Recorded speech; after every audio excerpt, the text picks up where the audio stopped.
রাজ্যে ভোট করাতে বাইরের রাজ্য থেকে বা কেন্দ্রের কাছ থেকে যে সাহায্য নিতে হয়, মানে বাইরের সাহায্য যে লাগে এ রাজ্যে ভোট টোটের মতো কাজকর্ম করাতে, এটা তো আমরা জানি।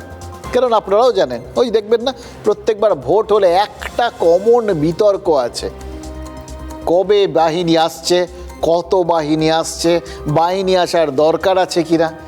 বিরোধীরা বলবেন কেন এখনও বাহিনী আসছে না, আরও বেশি করে বাহিনী আসুক।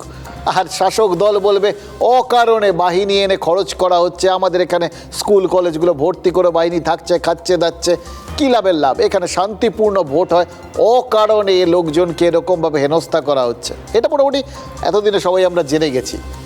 সেদিক থেকে যদি দেখেন তাহলে ভোটের প্রশ্নে আমাদের মধ্যে অলরেডি একটা পরনির্ভরশীলতা সবসময় ছিল বা আছে বা চলে এসছে।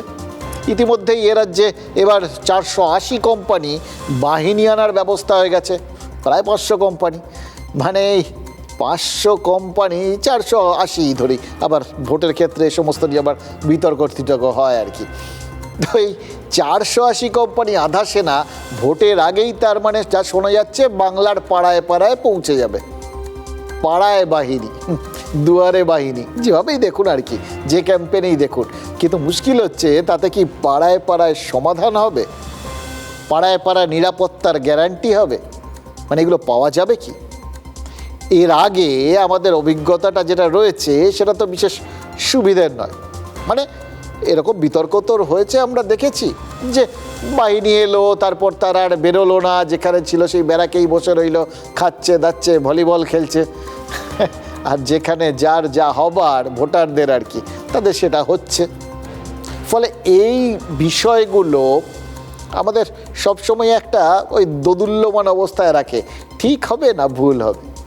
এর আগে বিরোধীরা তখন অভিযোগ করতো যে শাসক দল এই বাহিনীগুলোকে নিয়ন্ত্রণ করে, আবার শাসক দল বলে এই বাহিনীকে বানাচ্ছে হচ্ছে বিরোধী দল, মানে এক্ষেত্রে বিজেপি। ভিন রাজ্যের বাহিনী ভাষা সমস্যায় পড়েছে বলেও তো অভিযোগ উঠেছে।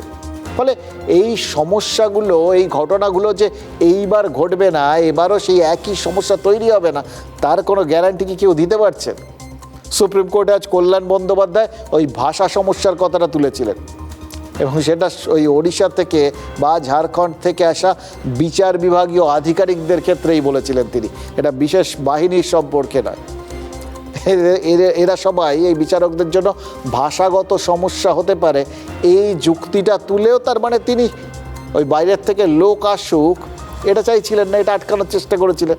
কিন্তু সুপ্রিম কোর্ট সেটা খারিজ করে দিয়েছে।